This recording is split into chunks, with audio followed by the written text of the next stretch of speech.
Hey everybody, here with a little bit of off-topic content, although maybe not. If you're unfamiliar, I do a Star Trek podcast where we're going through every single episode, and the patrons and listeners have asked me to do a book review. They said, do you read any of the Star Trek books? And if so, can you talk about them? If you don't, why don't you read one? See what you think. So, I read one. That's the backstory. A little bit of preamble. I do have a cold. I will be coughing. I will try to avoid it as much as possible, and I will be drinking tea. So, let's talk about this. Most of you are probably the podcast listeners, so I feel like there's a little bit more of a leeway here with what I'm going to be talking about. But why I read this? Because you guys asked me to read the book, and I've gone through a couple. So when I was younger, I read Vendetta, Imzadi, and a few other Star Trek books. I remember thinking they were okay, but I was also very young. I probably would have been early teens or 12 or something like that. I remember Vendetta being very good, but that was mostly because there was a big ship that was blowing up Borg ships, and it was very action-paced and fast, and a lot of action, a lot of stuff going on. Sexy woman, I think, if I'm remembering properly. Then I listened to Federation, the audiobook. I did not like that. I read that going on a trip up to northern New England. I listened to it all in one sitting in the car, and I thought it was boring and terrible. And I don't know if that's just my inexperience with listening to audiobooks because I don't listen to a lot of them, but I really didn't like it. And then I read, because the listeners had suggested it, I read a bit of Q Squared. Then I left the book out in the rain and it melted, so I couldn't read that. Might have been subconscious for me to leave it out there, but who can say? So then on a recent podcast video where I talked about the books, someone whose name I'm forgetting now, I apologize, but someone had said, you should read Fallen Heroes. I don't have a particularly strong opinion about it, but I remember when I did read it a long time ago, liking it because of how much action was in it. So I said, you know what? I'd rather read a action-packed book than a sort of philosophical Q one. So it seemed more at my alley. We're also covering DS9 in the podcast now, and it's a DS9 book. So I thought I'd talk about that one. So I bought it on a Kindle.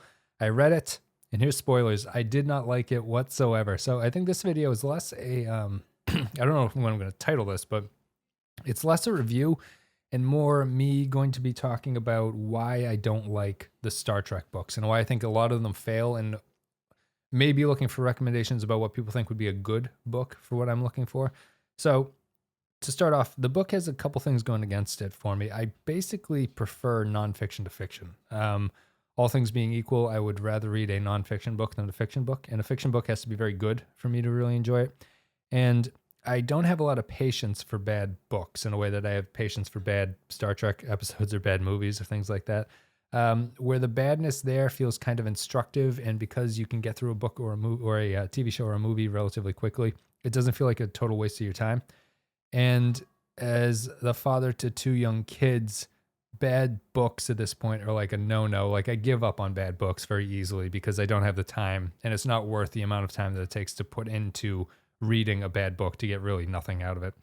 So it had that going against it. I generally prefer nonfiction, and fiction books have to be sort of a cut above for me to really like them or to continue to want to read them.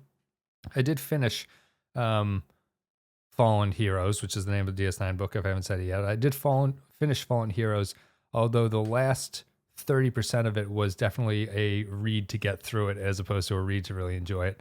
And in fiction, I like clever, efficient writing because I am neither clever nor efficient, and my writing is the same. So I like writers that say a lot with very little, and I like good dialogue, and I like simple but elegant structure. And I like novels that do things that the other mediums can't. Like the strengths of why you write something as a book is obvious, and I think that you should take advantage of those facts. And I think this book misses all three of those, actually. It maybe gets structure right. People can debate that, but I'll get into the reasons why I think all of that. I did a previous take of this video, and it was me coughing every 5 seconds. So this one's going better. I'm not coughing, but I am going to be sipping on camera. Sipping on camera. So let's talk about the plot synopsis for Fallen Heroes. If you're unfamiliar, this is what the back of the book says. When a troop of alien warriors demand the return of an imprisoned comrade, a prisoner no one from DS9 knows anything about, Commander Benjamin Sisko has a deadly fight on his hands. Under sudden attack from the heavily armed warriors, Sisko and his crew struggle desperately to repel the invaders and save the lives of everyone on board. Meanwhile, the strange device from the Gamma Quadrant has shifted Ferengi bartender Quark and security chief Odo 3 days into the future to a silent Deep Space Nine. To save the station, they must discover what caused the invasion to take place and find a pathway back through time itself. A little bit of a disclaimer. This was written after season 1 and before the end of season 2. It basically got written during season 2. So the writer had a season's worth of experience with the characters and the plot lines of the show and DS9 and everything. But it is not a book that was written, excuse me. It's not a book that was written after the show had ended or in a later season where the characters were really established as something. So I did bear that in mind as I was reading it. This is a very early DS9 book, but they still had a season of the characters under their belt, which is going to tie into a lot of my criticism. Let's talk about why this book sucks, basically. And this book does suck, in my opinion. The person who recommended it, I remember them being very like, I haven't read that book in a long time, but I remember reading it. A lot of the Goodreads reviews, if you go to goodreads.com and see the reviews for this, a lot of them are diehard Trekkies who are 5-starring all the Star Trek books. A lot of the reviews, on the other hand, are people who are like, I read this when I was a teenager and I reread it and this was just god awful. And I'm more inclined, obviously, to agree with the the latter there. I'm definitely of that opinion. And I like Star Trek a lot, but the books, for some reason, just don't seem to work here. So what would I expect from a Star Trek book? A Star Trek book, to me, should basically be a novelization of what could happen on the TV show. And I think the main criticism I would get from people arguing against that point would be, why write a book to do that? And that kind of goes against my point of why wouldn't you use a book to sort of build a bigger universe than what you can do on a TV budget? And I agree with that, but it's a fine line between what I think you should do just because you can get away with it and what you are writing the show about. If you the book that you're writing about DS9 has to kind of match the storyline and the characterization and the way people interact of the TV show. You're basically writing a long form treatment for an episode that's not bound by television production cliches or like standards and formatting and things. So if you're writing something, you have to nail the character voices. The characters have to talk to each other like they talk to each other on the show. The way that they talk to each other has to be the way that they talk to each other on the show. The plot lines can be bigger because you're not limited by budget, but they should still feel like they're a Star Trek plot line. And that's the flimsiest of my things, I think, because if you could do a very good idea and a very different idea, and I think I would appreciate it, this book, excuse me, almost gets to that point, but it doesn't really embrace it. So the thing that what I basically feel is you don't have a lot of leeway to go super crazy with what you want to do. The book should remind you of the show. And if I were to read the book, I should be able to hear the show in my head as I'm reading through the voices. So why the book is not good. I've got, how many points do I have here? I wrote down a bunch. I printed out my Kindle notes. This is the first book I've actually used the Kindle note function for. And it's actually pretty good. If I was still in school, I think it would be something that's really advantageous. You can like mark things on the Kindle and then email them to yourself. So I have 4 reasons why this book is not good. Characters in this book sound nothing like what the TV show characters sound like, to a point where it's like comically distracting. I wrote down a couple of things here. This is a Kira line, and she says this totally unsarcastically. She says, "Have the prophets come out of their holy realm to guide us in their endeavors?" Now, I don't think Kira says anything remotely like that in the entirety of season 1. And the author has season 1 that he's going on, but that is a way of talking that Kira never sounded like. Have the prophets come out of their holy realm to guide us in their endeavors? The vocabulary here is also very odd, and I'm going to be getting into that. Another line, where is it? This is O'Brien says this. "God help me," thought O'Brien. "I'm a lover, not a fighter." Which is cliche and awful. It's also not something O'Brien would ever say in the heat of battle. Next one, also O'Brien. "It doesn't shield from a phaser blast. It reflects it perfectly. Phasers, phaser rifles, probably not, not even the station's entire phaser array would affect a single one of them. We need something more powerful, something with brute force kick, like Irish whiskey." another O'Brien thing. The show loves to hark on the fact that he's Irish, but I don't think O'Brien would ever say something like that, referencing Irish whiskey, especially because he's a big fan of synthahol in this universe, isn't he? So, Kira is defending a shuttle from attack. She says, excuse me, "Lock the door," she shouted to the pilot. The woman stared. "What? Shut the damned door, you pinhead."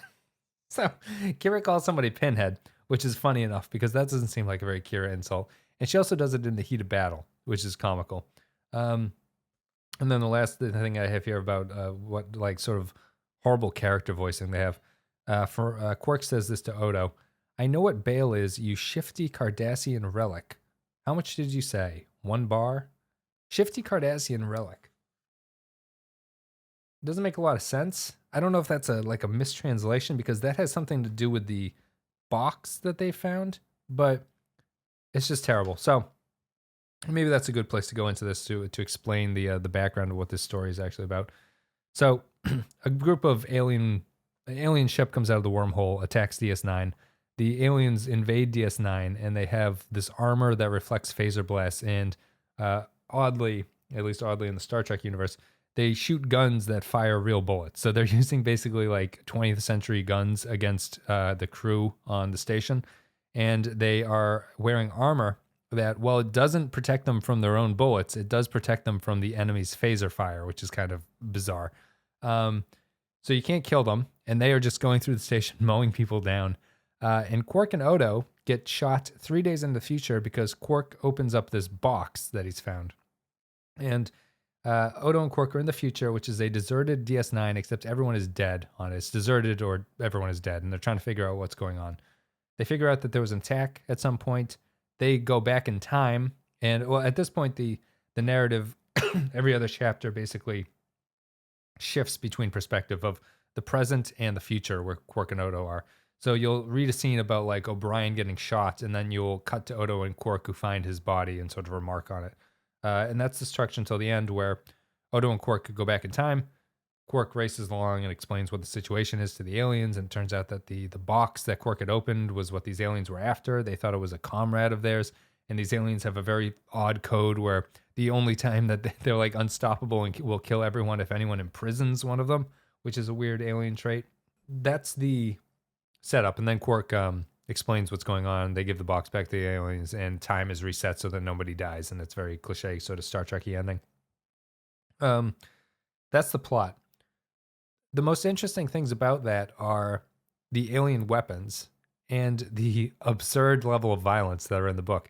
And you could almost say this would be worthwhile if the author commented on the violence. Like, if there was a point to shattering Star Trek's peaceful universe with like the raw violence that these aliens represent, that would be something to write about. They don't do that. The entire book is treated like it's an action movie where there are these scenes of incredible violence that go on. Like O'Brien blows himself up with a grenade, basically. The weirdest one is Dax. Jadzia is shot in the head, very graphically. The Dax symbiont is still alive. The Dax symbiont starts moving Dax's dead body like a marionette, basically. Like it's like describing the symbiont, saying like, "Move leg, move arm." And she tries to attack one of the aliens, and then the alien shoots the Dax symbiont, and that's the end of it, and they all fade off into darkness. Everyone here fades into darkness when they die, even if they get a headshot. It's a very slow fade into darkness. Keiko O'Brien gets blown up. This is the Keiko death scene described. Keiko O'Brien had a few confusing glimpses of light, vision, pieces broken apart, the shattered remains of her brain unable to mentally process the stimulus sent by her visual cortex, still intact in her occipital lobe. Oh God. The light slowly faded, died completely. A voice spoke, possibly her own. That's Keiko's death description. Kira gets crushed by like a crashing shuttlecraft into her leg gets blown off by a mine or something first. And here's that description. Major Kira rolled upright and tried to stand, but collapsed instantly. Looking down, she saw that her left leg ended just below her kneecap. Fortunately, the same concussion that had torn free her leg had nearly sealed the wound. Guess I'll get to see how good dear Dr. Julian really is, she thought. And the thing is, you can write books like this. You have to be, if you write a book like this, you have to be super aware of what you're doing. If you're making sort of a commentary on the Star Trek universe, that's fine. But this feels like it is just trying to be a normal episode, and the author feels that the characters actually talk like this and they think like this. Besides the fact it's just like filled with cliche garbage that doesn't really make a sense as to like, if you get your leg blown off, Kira's really calm enough to be like, well, I guess I'll get to see how good the doctor is at this point.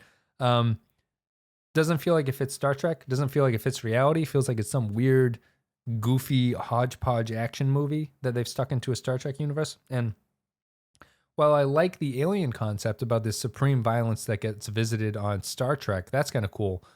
All that it really is violence for gore's sake. Like, the author just seems to really enjoy writing these gory scenes where people are dying in these ways. And it doesn't really say anything, and the characters don't comment, and the plot doesn't comment on Starfleet being hit with this kind of violence that they wouldn't be expecting, or they wouldn't be prepared for, or they wouldn't have a sort of understanding of, a global understanding. And I think that that's really strange and silly. And excuse me. And it just comes across as a waste of time, basically.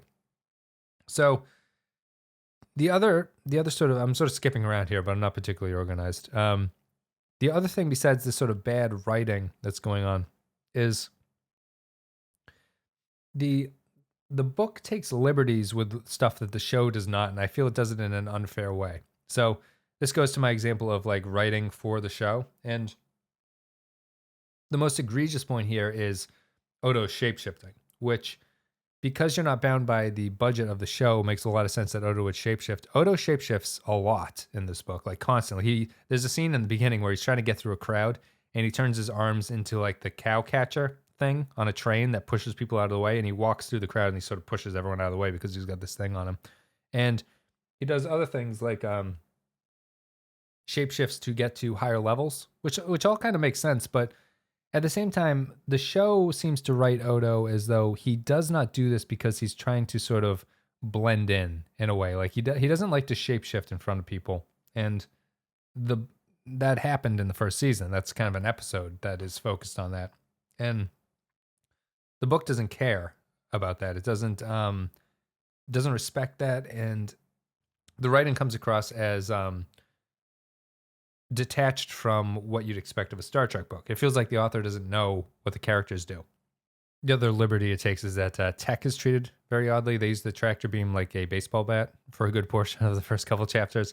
And it just really, it feels cartoonish and odd in a way that they've never used the tractor beam before. It feels like a very sort of hands-on-y one-to-one interaction between the people and the technology in a way that it's never really done. But it's just kind of a rope that they use for towing things. And it just comes across like the author doesn't know what's really going on in the show. So the other thing is that the writing is awful. It's just terrible. Like, you really come to appreciate like fan fiction is just, some of these books were just people who were like fan fiction writers that got lucky enough to write these things. It's really, the writing, the vocab to me feels like the author had written something and then went through and like every 17th word looked up a thesaurus to come up with another word because they weren't happy with it. So a lot of the words don't fit the context of what they're doing. And it's like, it feels like it's just kind of flexing your writer muscles to use these words. This is the most egregious example that I could find. It's describing Sisko coming out of his office on the ops. It says, high above them, Sisko's office door dilated and disgorged the commander of Deep Space Nine. He says dilated and disgorged the commander. All I can think about there is an asshole, right? Like a excuse the language, a gaping asshole. Like, why is the door dilating and disgorging? Now, both of those words make sense for what is happening, but those aren't the evocative words that you want to use in this sense. It comes off as a negative. It comes off as, and it would work if Commander Sisko was a piece of shit. Like if he was a bad character and you wanted to get, that's a little too on the nose still, I think, to say that. But like, if he was a bad character, I could see that working. But you're describing basically the hero of the station. and it's overly descriptive. The word has no connection to what the scene is actually implying or the characterization of Sisko, and it just feels like you went to thesaurus.com, plugged it in. You're like, what's a word for opened? It's dilated. You're like, good. What's another? I'll go alliterative. What's another D word for to exit? How about disgorge? All right, dilated and disgorged. It's it's just dumb. And then O'Brien has the line that says, "Find the raping bastards." To my knowledge, there is no rape that happens here. There's no implication that rape is happening by the hands of the aliens. If I'm wrong, I guess I'm wrong. But he says, "Find the raping bastards," which I don't know if you can use raping in some other context outside of sexual assault. Maybe you can, but it felt inappropriate. It doesn't feel like a very O'Brien-y line. And then it's just the usual bad writing tropes of the sentence structure is repetitive. The plotting is no great shakes. There is no thematic commentary on anything that's going on. The violence is really just kind of there for violence's sake. It has nothing to do with tying violence back into the Federation or Starfleet. The sentence structure is very. One other listener had made a kind of a joke about like it's like verb add like character, verb, adverb, descriptor. Like that's every sentence. Everything is like he opened his eyes diligently. Blah blah blah blah blah blah blah blah blah. Every sentence is like that. It becomes very repetitive. It's very like childish. Poor writing, really not very good. The author is David Abhue, which is a pen or not a pen name, but he gave himself that name. He has that's some sort of, I think it's Welsh for son of Hugh.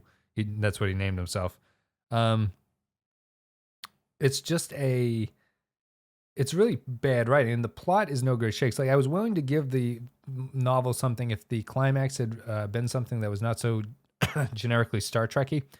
Like the just go back in time and reset everything is a very Star Trekky ending, but at the same time, I'd want the book to do something a little bit better than that. It never does anything better than that. So you end up with this book, which is a long string of incredibly violent sequences interspersed with Odo and Quark looking at the end result of that.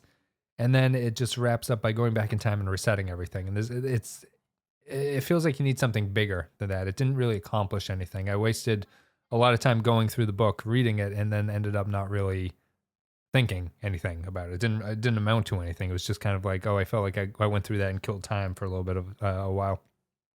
So if you're not going to use the flash forward and flash backward scenes very intelligently, and you're not going to explore the violence of what this whole thing is supposed to be about, then I don't really know what the point of the episode is. Like the television episodes do a better job of getting to what the theme of an episode is about. Even if they don't do a good job of exploring the theme, at least you get an idea of what they're trying to do. This one, you didn't really get a sense of anything. And the plot is just generally generic. They find an alien device. It causes them to go forward. The idea of this violent alien race is kind of neat, but it doesn't do anything besides the whole armor and they reflect phaser blast stuff. Doesn't make a lot of sense. But I did like the idea of an unstoppable violent army invading and Starfleet being unable to do things with it. I just didn't think that the character deaths were really 100% necessary, or did they really bring out anything in the characters that I wouldn't have expected. So that's pretty much it. That was kind of a rambly, weird little video, but those are the thoughts that I had. If you guys have any counters to this, if you've read Fallen Heroes and you loved it, let me know. If not, let me know another Star Trek book that, excuse me, maybe I would like, if you want to suggest one. Can't promise I'd read it, but I feel like a lot of the Star Trek books fall into this trap, and I was just looking at a lot of them briefly, the sort of free samples you can get, and they all feel that way to me. Like the writing is all kind of that way, and it's just not very good. And I don't know if I come across as some kind of reading elitist, but it's just like I'd expect some level of competency in the book that I'm reading, and to make it match the characters and the stories that you'd expect. Like if you're writing this as a generic sci-fi story and you want to do your own thing with it, why make it a DS9 novel?